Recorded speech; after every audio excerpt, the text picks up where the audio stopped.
चला तर परत एकदा सगळ्या ताईचं दादांचं अगदी मनापासून मी स्वागत करते। आणि आज आलेले आहे शेताला आणि शेतामध्ये आज काय काम करायचं आहे तर आज तूर कापायला चालू करायची आहे। आणि आमची तूर इतकी मोठाली आली ना, मी तर एवढी तूर पहिल्यांदाच कापायली बरं का, कारण आम्ही अगोदर एवढी तूर पेरत पण नव्हतात, फक्त डाळीपुरती कडीला एक तास असं पेरत होतात। तर आता भरपूर तूर आम्ही मध्ये पट्टे घातलेले आहेत आणि खूप मोठाली झाली आणि क्वांटिटी आणि क्वालिटी एकच नंबर आहे बघा तुरीची, खरंच खूप छान तूर आलेली आहे।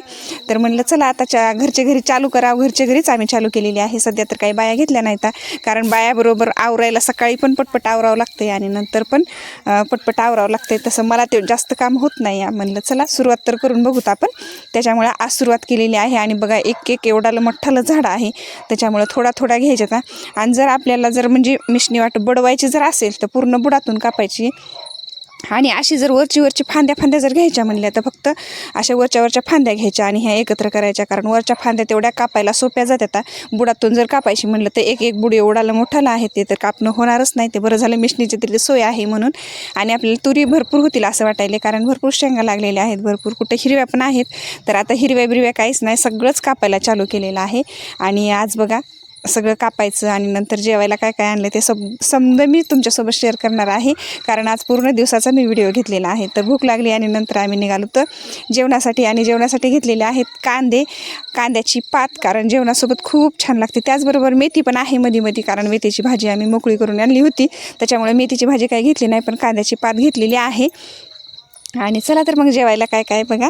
आणि जेवायला आता ना भाकरी सोडलेल्या आहेत, आणि काम करून इतकी भूक लागते, कुठं अन्न जाते ते काही कळत नाही। मला तर वाटते सगळ्यात जास्त ना शेतकऱ्याचे कष्ट पण असते तर, आणि तो जास्त जेवायला पण लागत असेल, खरंच खूप काम असते। त्याच्यामुळे म्हणलं चला आता जेवायला भरपूर आणते मी, शिळे आहेत ते सगळ्या भाकरी आणते, कारण जेवताना न मांजरी आहेत, कुत्रे आहेत, त्याच्यामुळे भरपूर भाकरी लागतात। तर बघा अशी गरगटी आणलेली आहे, त्याचबरोबर मल्हारसाठी खिचडी आहे। आणि शेतातलं जेवण एकच नंबर लागते, महागवीर मस्त हिरवं, आणि मस्त जेवण केलं आणि नंतर थोडासा आराम केला आणि लगेच चला म्हणलं आता ड्युटीला लगेच लागावं। आणि आप्पाचं आणि मल्हारचं असं काहीतरी चालू असते, मल्हारला शेताला दररोजच यावं वाटायले।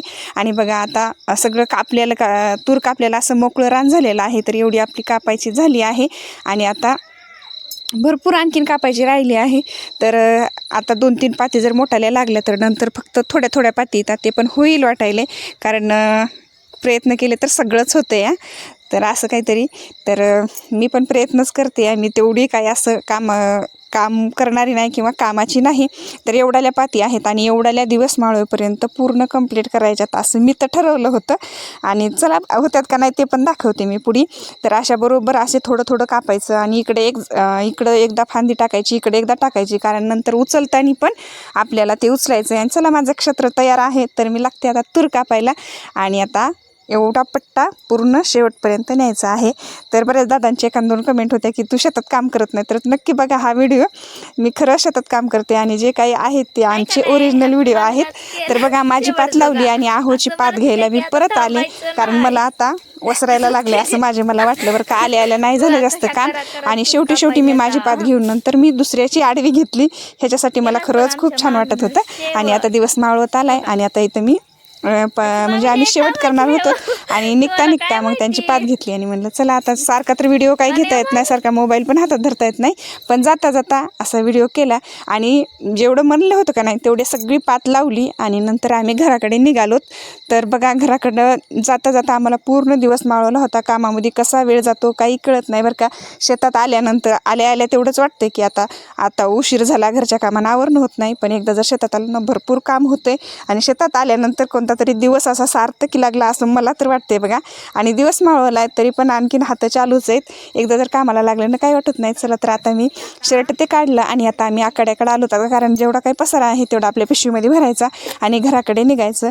आणि एवढा अंधार पडलेला आहे, थोडा बरं का, जास्त नाही पडला। तर आता सगळं सामान काही शेतातच ठेवते, आणि काही लागल तेवढंच घरी नेतात आम्ही। शर्ट हे ते शेतातच ठेवतात, कधी धुवायचं असलं तरच घरी घेते मी। तर बघा असा पूर्ण अंधार पडलेला आहे, आणि एरिया बघा। आणि येता असं चपाती उरलेली होती, मांजरेला चपाती टाकून दिली, आणि बघा सगळा अंधार पडला होता। आणि बैलाचे आणि काय म्हणतात मांजराचे पण डोळेचे लाईटी कशा लागायला आता। तर बघा असं होतं दिवसभराचं रुटीन। तुम्हाला आजचा व्हिडिओ कसा वाटला नक्की कमेंटद्वारे सांगा, आणि मी खरं काम करते हे सगळ्या ताई दादांना कळालं असेल। तर भेटूत आता पुढच्या व्हिडिओमध्ये. तोपर्यंत नमस्कार. आणि व्हिडिओ पाहिल्याबद्दल पुन्हा एकदा सगळ्या ताईदादांचे धन्यवाद. जे कोणी नवीन व्हिडिओ पाहत असतील ते नक्की चॅनलला सबस्क्राईब करा, शेतकऱ्यांना सपोर्ट करा. चला तर मग भेटूत पुढच्या व्हिडिओमध्ये. धन्यवाद.